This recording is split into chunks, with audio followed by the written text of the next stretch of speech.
Welcome back to the Scotia Canadian studio, guys. Obviously, by the title of the video, I'm doing something a little different here. Starting a new series. It's called Buzzed Up and Baked, Talkin Hockey, and that's precisely what we're going to do. We're going to focus on Canadian hockey and maritime hockey. And it's a perfect time, too. We got the Canadian division coming up in the NHL. We got World Juniors about to start on Christmas. So I figured, you know what? I've been debating whether or not to do something fun like this, but I thought, you know what? Let's just do it. Obviously, I'm going to be smoking a little bit of green, or vaping a little bit of green, and having a beer. And if that's not your thing, feel free not to watch. However, if it is, smoke a joint, have a little bong rip, maybe pop a couple edibles, grab a brew and join me, and let's talk some hockey.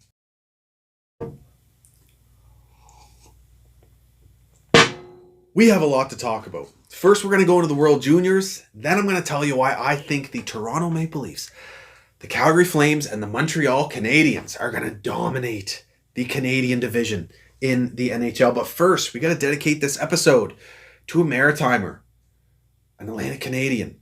And I know the perfect way to do that. This beer is from Dartmouth, Nova Scotia. Frig off from Nine Locks Brewery. So why don't we dedicate this episode to Cole Harbour's own Nathan MacKinnon.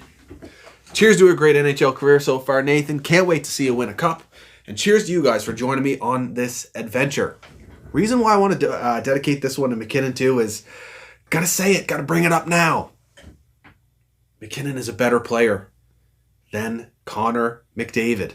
I think Connor gets, that best player in the game, that mantra, that label, because he's been labeled that since, he was about 15, the next generational star.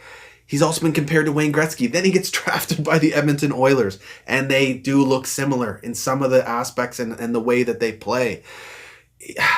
And this isn't about whether or not McKinnon's the most skilled player in the NHL or not. He easily is. We know this. Not just because of how skilled he is, but at the speed he can do it. His mind, his hands, and his feet, his skating. They all work together in tandem, and he scores glitch goals. Come on. He does things on the ice that just shouldn't be humanly possible and that we've never seen before. Beating guys on the wing, just flying past elite NHL defensemen to come in with the quick hands and then just trick an elite goaltender like it's nothing. It's unbelievable what he can do. Hold on to the puck and protect the puck, skating around the zone. His offensive instincts are unbelievable. However, at center specifically, Nathan MacKinnon, at their stage right now, McKinnon and McDavid, McKinnon is the stronger player. He can just about or match McDavid's speed and skill and offensive output, while also offering that strong two-way play at center. He's a big, strong, physical center, great in the face-off dot. He just brings it all. He's got that maritime grit, and if I want to be building a team from scratch around a center, and I got the entire NHL to pick from, I'm going with McKinnon. Let's not forget, at an early age, he was labeled the next Sidney Crosby.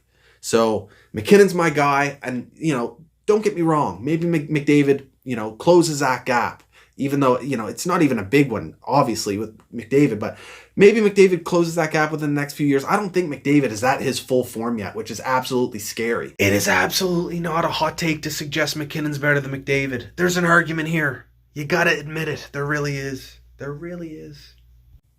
Nonetheless, these guys are in a tier of their own. Very special players. So cheers to Nathan MacKinnon and Connor McDavid and to you guys as well.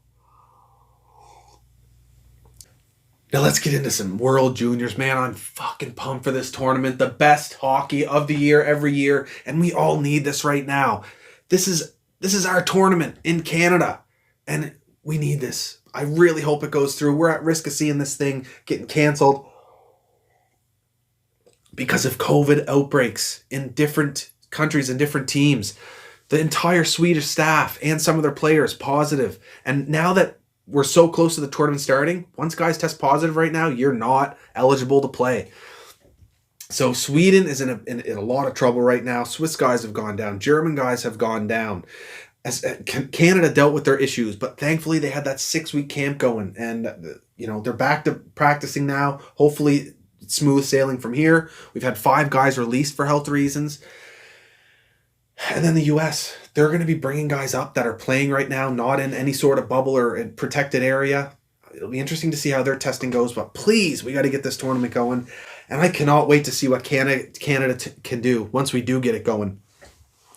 The talent up and down this lineup. You look, we're going to compare this team to the 05 team. You know, with the Crosby, the Bergeron, the Duncan Keith, the Perry, the Getzlaf. We're going to be looking back on this team like that one. Maritimes represented strongly in this World Junior Championship for Team Canada with Alex Newhook, Dylan Mercer, and Justin Barron. So looking forward to that, man. It's good to see, our little, side of the country here producing these top quality NHL prospects. Look at the talent through this team's forward core with Dylan Cousins, Connor McMichael, Cole Perfetti, Kirby Doc, Quentin Byfield.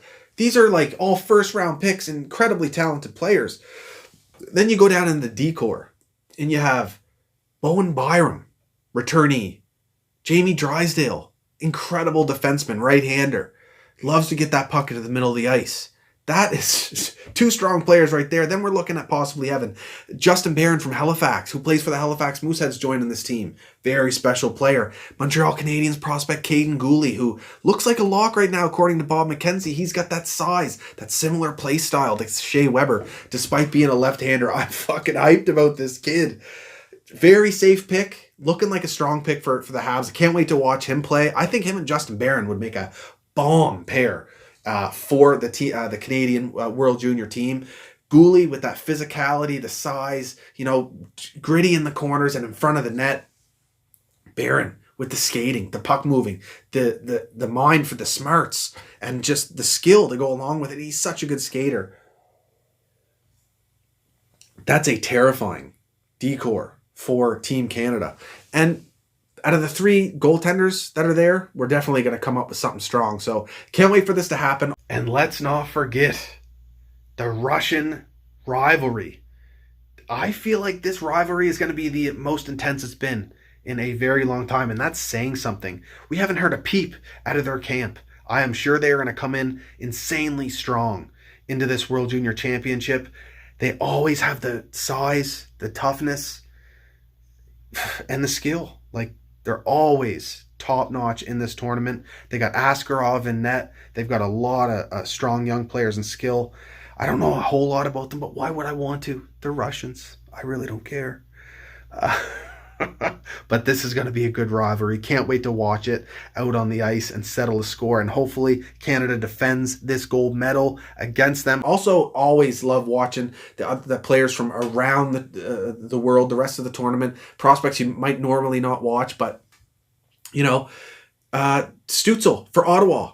Like, he is going to be a really special player. Talk to him challenging Lafreniere for that first overall pick just a few months back. This is a very talented center for the Germans. Can't wait to watch him play. Then, of course, he got Montreal Canadiens prospect Cole Caulfield. Really good opportunity to see him rebound from last year. Cannot wait to see him play. Hopefully he's up there on the first line. That's what it's looking like right now. Sniping goals and really taking over this tournament. He really should if he's the prospect that we all think and hope he will be for the Montreal Canadiens. Forget the Finns. They always cause problems for everybody. Sweden's been the strong round robin team for many, many years. But think of how many times we've seen the Finns upset them when it really counts. They always put together a strong team into this tournament. It's going to be no different this year. So be ready for them. To me, Canada, Russia, Finland are the top teams in this tournament, especially considering what's going on. So please, let's have this tournament happen. We need clearance in Alberta. Hopefully that comes through and we get this underway. Christmas Day, US-Russia, starting off with a bang. Then Canada's got Germany. We'll get to see Tim Stützle right out of the gate. That's so exciting. And, oh my God, I just can't wait for this tournament. It's always just quality hockey, fast, skilled, back and forth. The goalies put on a show. Oh, it's going to be unbelievable. We need this to happen. We all need this to happen. Now let's chill out and talk some Canadian hockey. I'm feeling it now. I'm pretty baked. And I just want to relax and shoot the shit about some hockey. This Canadian division is going to be something else. Let me tell you. Just the rivalries that are going to form right out of the gate we're matching up against these guys, possibly in series, and at least 7 to 10 times in this season. It's going to be fun. We got the Tkachuk brothers possibly going to be going at it. We're going to see all the Western rivalries really spark up because of how much they're going to be playing each other. Habs Leafs is going to be huge. The Eastern teams are going to develop some really strong rivalries with those Western teams. And every single team can compete except maybe Ottawa. Actually, for sure, Ottawa. We all know this. They're questionable, but I think they're going to be a little bit better than people expect because they have a lot of young talent and they've got some strong defenders on their team as well. They also have some grit, bringing in Austin Watson. They still obviously have Brady Tkachuk. So watch out for Ottawa to really compete in these games. They're going to establish that culture. And don't count them out, but maybe also count them out. So I cannot emphasize enough that these rivalries are going to be intense. The physical play, every team in the Canadian division is tough. This is going to be incredible. I cannot wait to see it go down. We are going to be entertained every night. I'm telling you, Hockey Night in Canada every night. Oh, man, we need this. I cannot wait for it to happen. I want to just get down to brass tacks here. I want to tell you why I think the Toronto Maple Leafs, the Calgary Flames, and the Montreal Canadiens will dominate the Canadian division in the NHL this year. By far, I think these are the three strongest teams. I don't know where to put them in the top three, but I think all these three teams are finishing in the top three. Why don't we just start with the Leafs? This is a Habs channel. I'd love to talk about the Leafs. Okay? The top six, undeniably probably the best in the Canadian division in terms of offensive output and elite talent. Okay? Matthews, the way he can finish.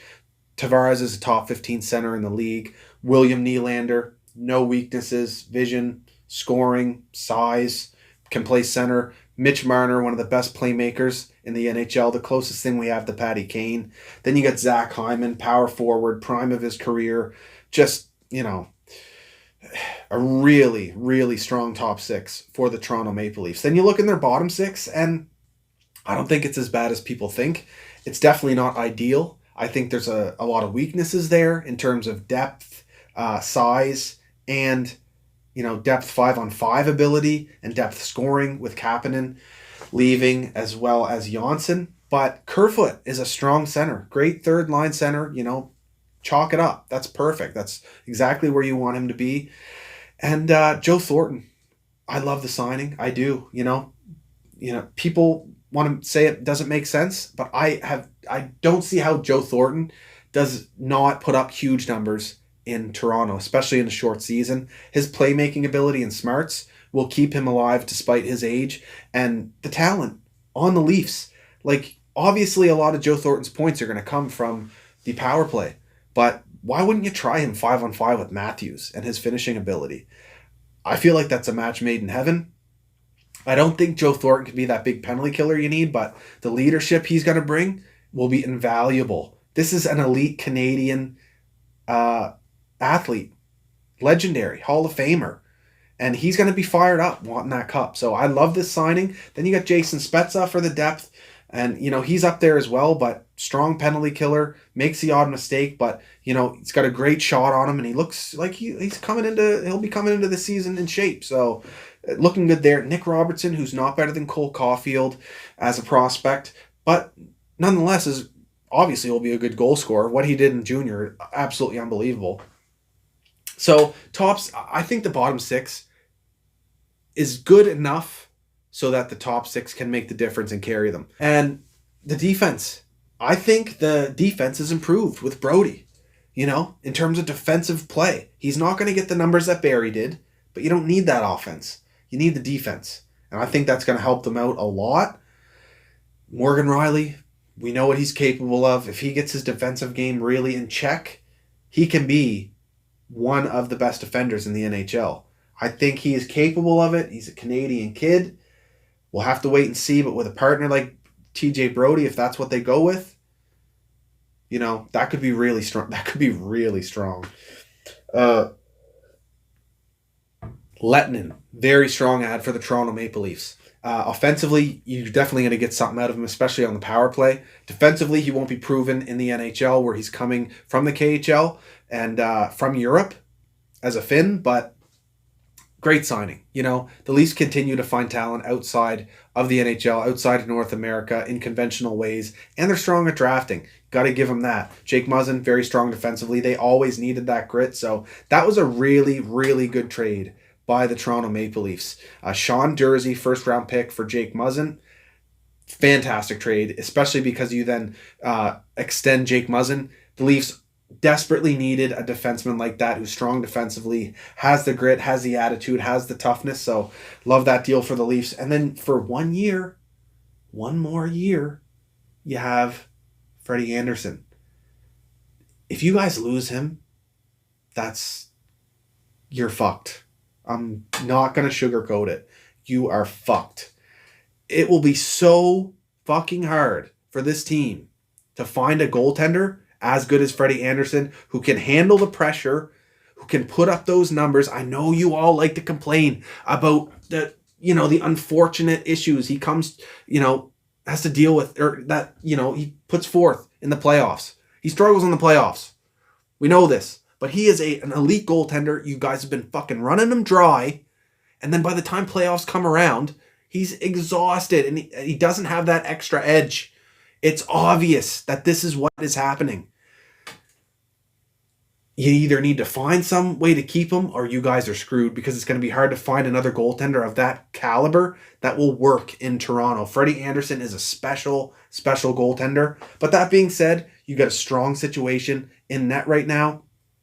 Just like Montreal, that's going to help these two teams do very well in this condensed schedule, this 56-game schedule, having very strong backups. You got Aaron Dell back there, you got Jake Campbell. These are reliable, proven backups. So, Toronto is a very, very strong team. I think they have first, but I think the Habs and Calgary are both capable of competing with them for that first spot.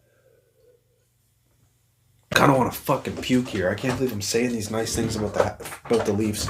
I might have went a little overboard if we're being real. Because I just got to balance this out. The Maple Leafs leadership sucks. You're not a strong 5-on-5 team for the most part. The depth is very questionable. You got a lot of question marks on defense. You really do. A lot of change has happened. I just don't know. Anyway, this is what this is about. We're going to have some laughs. Fuck it. Let's go. Now, Calgary.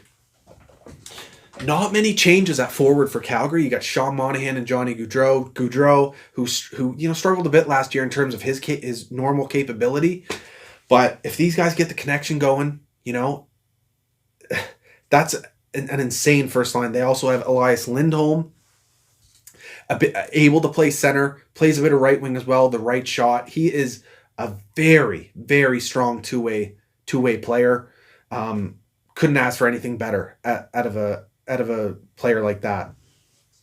Then you're looking at Michael Backlund, one of probably the ideal third line center, elite third line center. He's one of the few guys I'd use the word elite on a third line as a third line center. Very strong player.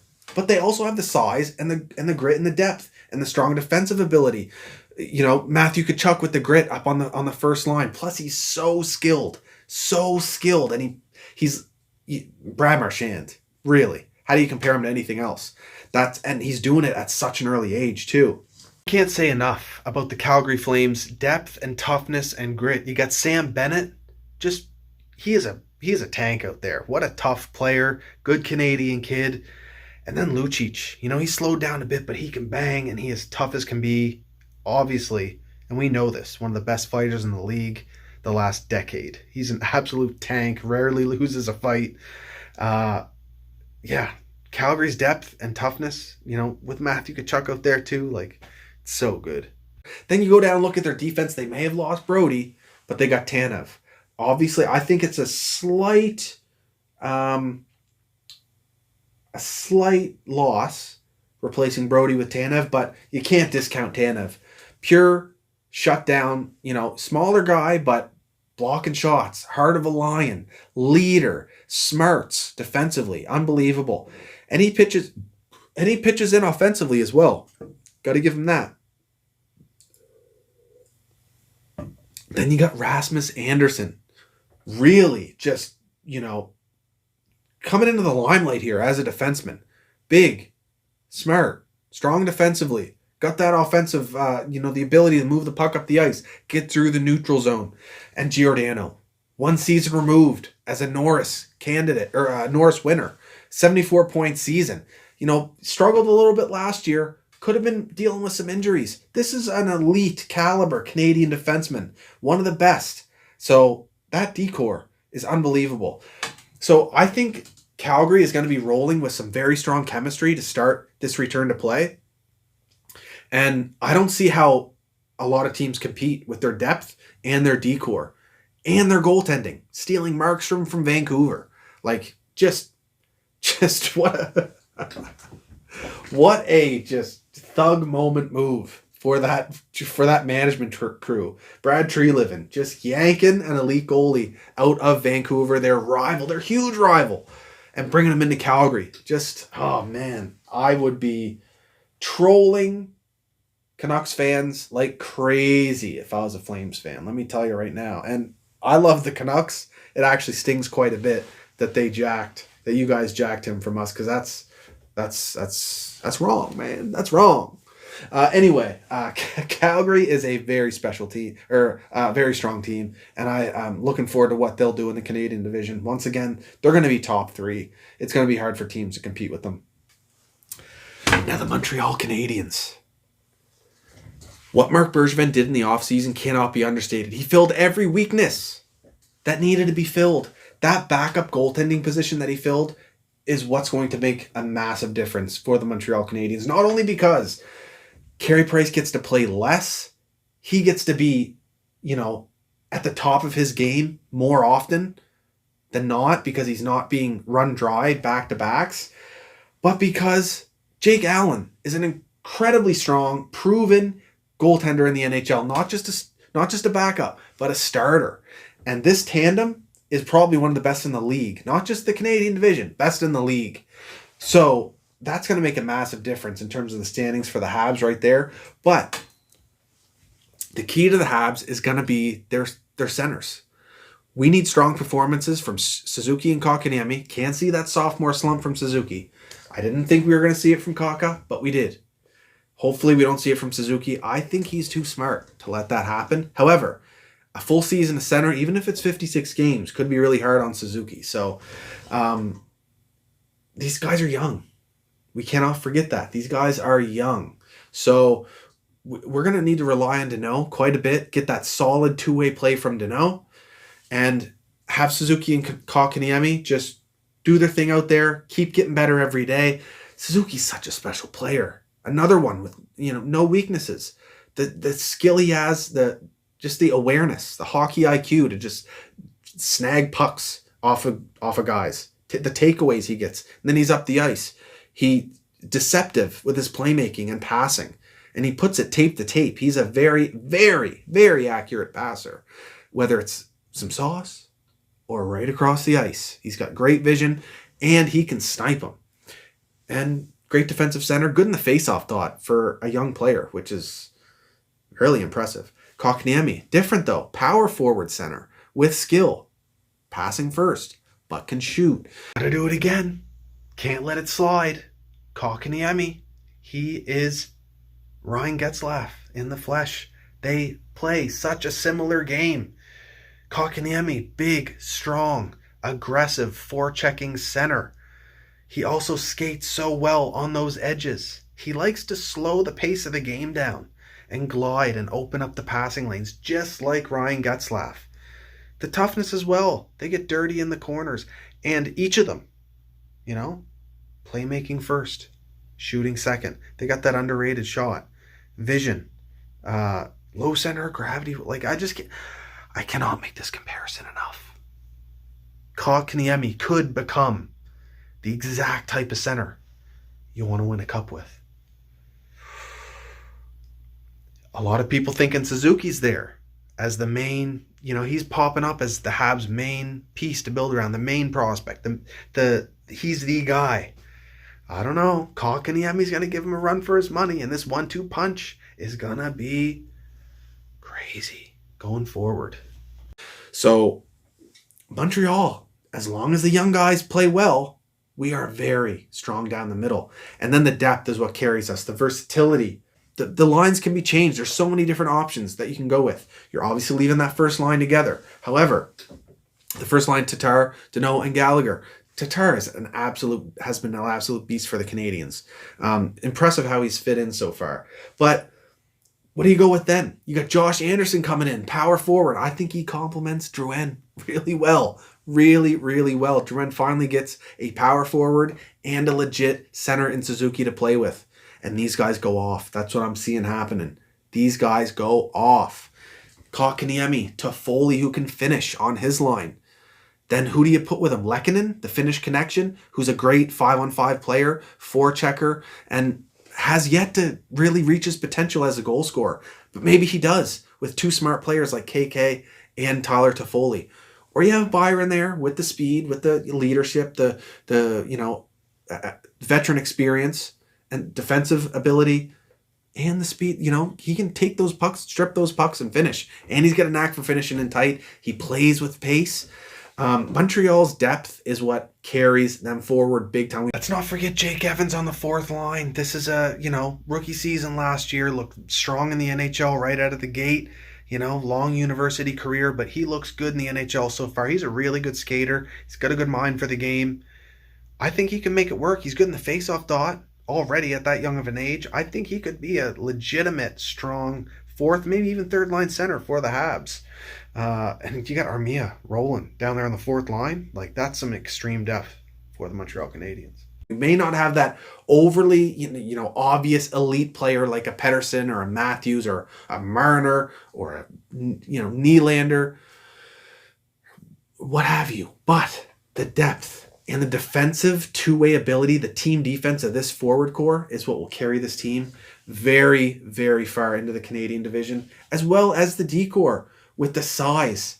The size and the punishment that the D-core and the forwards are going to put out is going to be unbelievable. We're going to be strong in every corner of the ice with Josh Anderson, Gallagher, Armia, Toffoli. The forecheck up in the offensive zone is going to be relentless. Then you got the D-core, who's going to absolutely pound guys when they're trying to come across the blue line or if they're trying to work the puck down low and get their forecheck going. Weber's going to have none of it.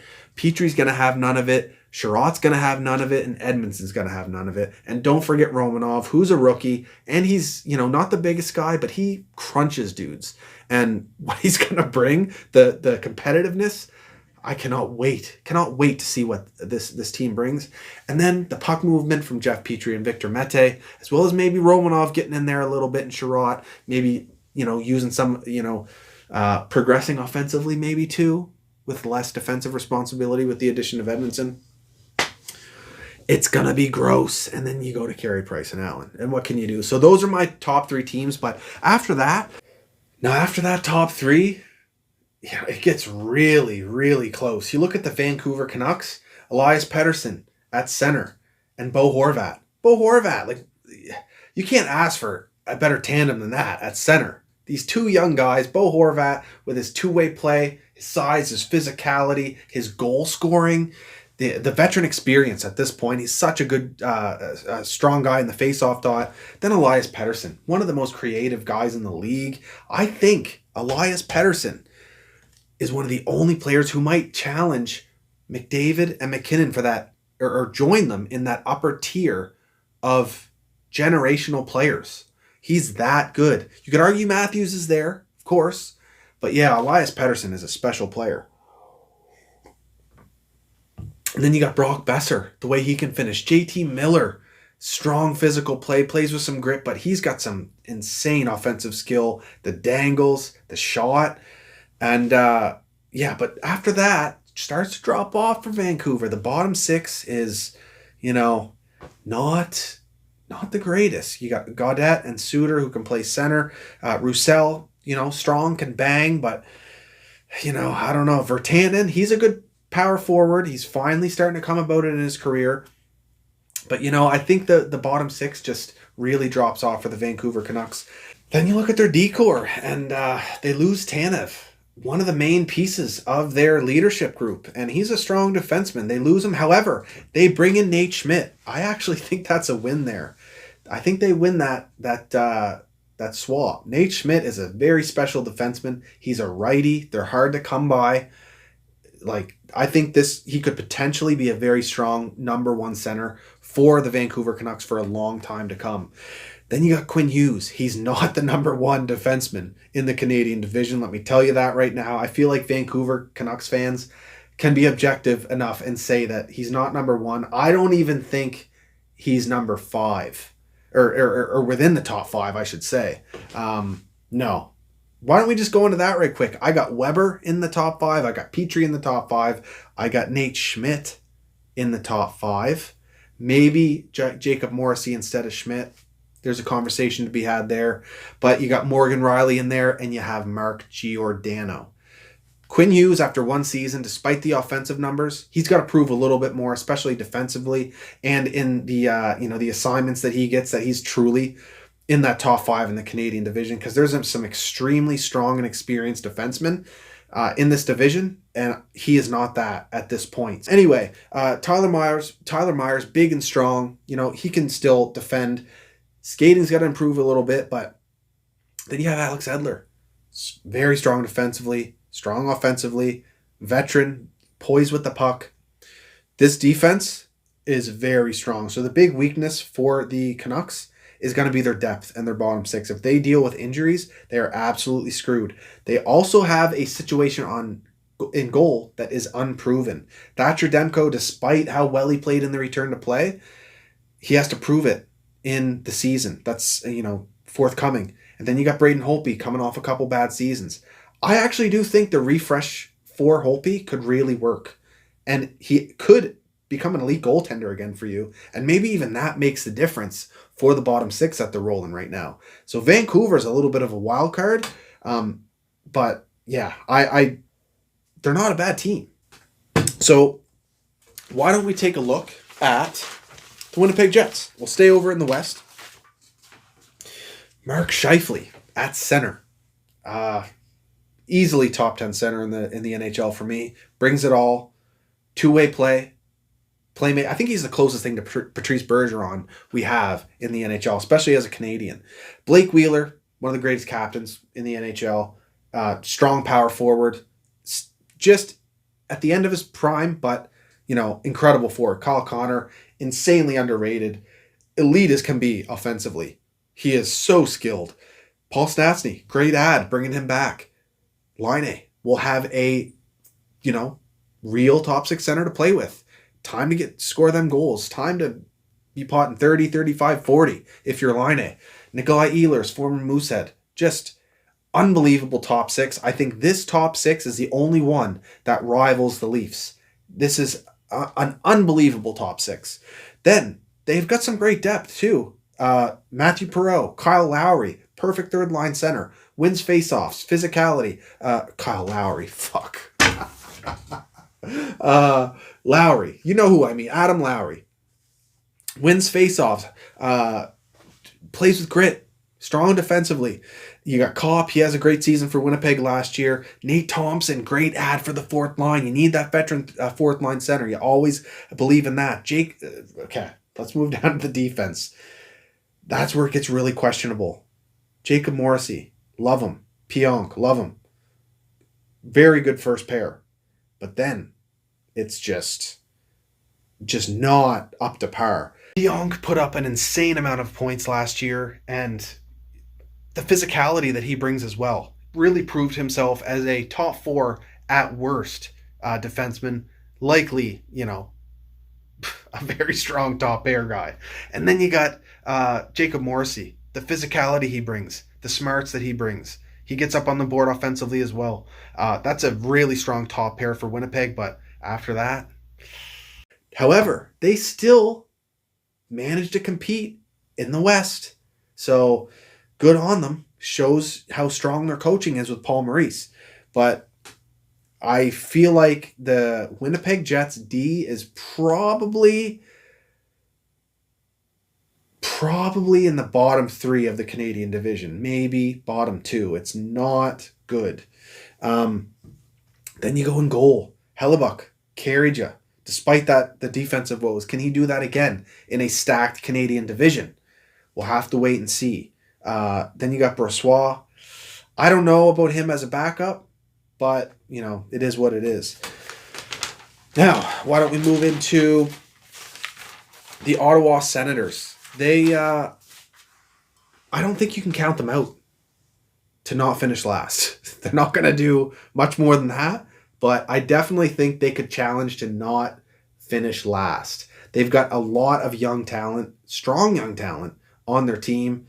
Tim Stützle coming in, and they also drafted Jake Sanderson, the American. The thing that's going to hinder them is their center position. You got Colin White, and good player, but not a first line center. Chris Tierney, third line center. So these guys are playing in their top 6, but they're going to try and develop a culture here. They've got some serious grit with Brady Tkachuk. They added Austin Watson, so they're not going to be easy to play against. Eric Goodbridson as well. Fucking Brady Tkachuk. He's a bastard, isn't he? Like, come on. Just got to give it to him. I love this style of player. I'm pumped that this style of player is getting back into the NHL. The Bradys, the Matthews, the Josh Andersons. It's going to be fun. It's going to be fun to watch. But man, Brady's a bastard. He is just a big body and he challenges anybody. And these guys are tough. These guys are so tough. Brady and Matt, it's unreal. I'm glad the Habs have something to combat that with. It's huge. It's just going to be gritty, dirty rivalries here in the Canadian division. Can't wait to see it. Playoff hockey all season is what it's going to feel like. Yeah, they're going to be hard to play against, and they do have some skill in the back end as well with Thomas Chabot. But, Matt Murray was a good ad, but it's Ottawa. They're going through a rebuild. They're doing a real good job with what they're doing. They did snag up Galchenyuk. That's an interesting signing. High reward, low risk. You got to like it. I would love to see him succeed in Ottawa, and they also got Dadonov. But really, when you look at it, neither of these guys made a difference for fairly good teams in their previous seasons. So, still. It's going to be tough for them in this division. The division is too stacked, I think, for Ottawa to really get their foot on anything really. I still think it'll be fun for their fans to watch because all of the young talent really, and they're growing and they're moving in the right direction finally. So that's great to see. And the Toronto-Ottawa rivalry will be insane regardless. So I'm looking forward to see that. And then you got the Edmonton Oilers. This team's going to go as far as McDavid and Draisaitl, two of the best players in the league. Draisaitl, just with the strength, the skill, the shot, what he can do out there is unbelievable. Fucking Hart Trophy on the Edmonton Oilers over McDavid. It's insane. They've got two guys that can win that award on their goddamn roster. It's unbelievable. McDavid can take over games. But outside of that, they are really a mismatched, not that strong of a team. They've got old wingers and, not that much depth. I mean, James Neal can put up quite a few goals, especially if he's getting time with McDavid. Yamamoto might, come in and really have, strong impact. Kyle Turris, I actually do really like that ad. He could be, a great addition for the Edmonton Oilers. One thing I will say is that they've added a lot without losing really much at all. They get Tyson Barrie on the back end. That's a huge ad. The offense of the Edmonton Oilers could actually carry them quite far, really. Mainly because of that talent between McDavid and Draisaitl, and then Yamamoto in the picture. And they get Puljujärvi back. That's a huge ad. And, they do have some size with Cassian and some defensive two-way ability with Nugent Hopkins. And Nugent Hopkins coming off one of the best years of his career. So, but the fourth line is not up to snuff. Tyler Ennis out there. They don't really have a fourth line center. Down to the decor, Larson, shutdown defenseman. Not the best one you could ask for, but he does the job well enough. Darnell Nurse is a very strong player. you could argue he's a top pair. I would probably put him as a top pair defenseman, but then Clefbaum and Barrie, good add. The offensive addition of Barrie, the connection that him, Draisaitl, McDavid, Yamamoto, Puljujarvi will have. I'm sure it'll be good. The power play, again, for the Oilers is going to be absolutely disgusting. But in net, I think what's in net really holds them back. You got Mike Smith as a veteran, but the 56-game season might help him. And then Koskinen. So I think it's probably the worst goaltending situation in the Canadian division. Maybe up there with Ottawa, but Matt Murray's a really strong goaltender. So, yeah. Anyway, my predictions for this division here, I got Leafs first, Habs second, Calgary third, but it could go in any order. I actually have Vancouver up there in fourth. I think Nate Schmidt's going to work out for them. I really do. And I think their top six is really strong. The depth might hurt them, but the defense is there, and the goaltending. Holtby could be a wild card and really make the difference for them. Winnipeg is going to be held back because of how weak their defense is, and because they're going to be playing tough opponents so often, and they don't really have a backup to, make the difference. And Edmonton, I think the goaltending is really going to be hard for them. I think teams are going to figure out a way to shut down Draisaitl and McDavid in series-style play. And then Ottawa is going to be down there at the end. So Leafs, Habs, Flames, Vancouver, Jets, Oilers, Ottawa. There we go. I hope you guys enjoyed this first episode of Buzzed Up and Baked. We're really going to experiment with it because I want to get crazy, way more uncensored, and just have some fun. Fuck it. It's hockey. It's Canada. Let's smile. Let's laugh. Let's have a good time. Cheers, guys.